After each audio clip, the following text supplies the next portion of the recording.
Hi friends, ఈరోజు మనం pineapple తోట అంటే పైనాపిల్ మనం ఎలా నాటుకోవాలా, ఆ చెట్టు బతకాలంటే ఏ విధంగా నాటుకోవాలి, ఏం నాటుకుంటే మనకు పైనాపిల్ తోట అవుతుంది అనేది మనం ఈరోజు ఈ వీడియోలో చూద్దాం.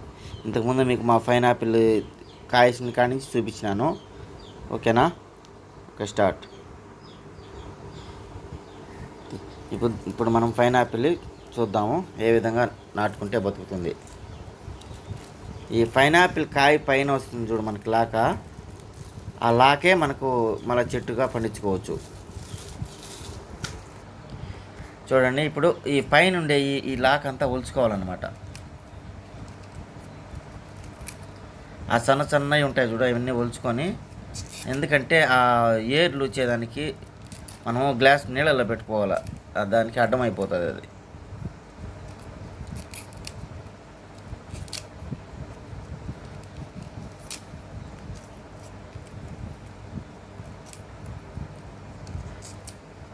ఓకే ఫ్రెండ్స్, ఈ విధంగా మనం చూసినారు కదా. ఇలాగా ఒలుచుకున్న తర్వాత ఏం చేయాలంటే, ఇప్పుడు ఈ విధంగా మనం గ్లాస్లో నీళ్ళు పెట్టుకోవాలి. నీళ్ళు పెట్టుకున్న తర్వాత ఇప్పుడు మనము దీన్ని ఈ ఒలిచేసుకున్నది ఏం చేయాలంటే, ఇలాగా ఆ నీళ్ళల్లో కింద తడిసేలాగా, అడుగు భాగం తడిసేలాగా ఇలా పెట్టుకోవాలి.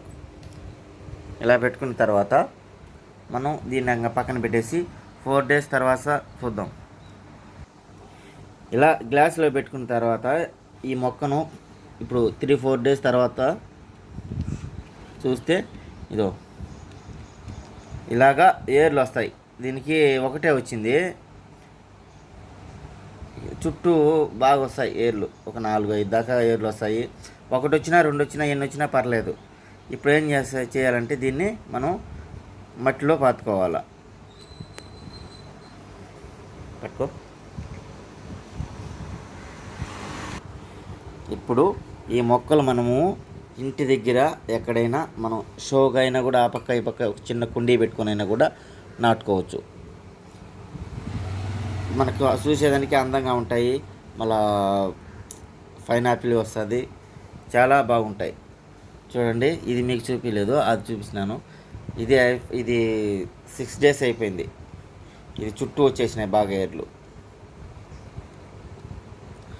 ఓకే ఫ్రెండ్స్, మనం ఎక్కడైనా కూడా పెరట్లో కానీ ఆ ఇంటి గుమ్మం దగ్గర కానీ ఎక్కడైనా పెట్టుకోవచ్చు. మా పాప అయితే దీన్ని ఈసారి ఇంట్లో పెట్టుకునింది. మా తోటలో కోసినాము కాయలు. ఓకే ఫ్రెండ్స్, ఇది మా వీడియోలు ఫాలో అవ్వండి. ఇలాంటివి మరి ఎన్నో పెడతాం వీడియోలు. Okay, bye friends.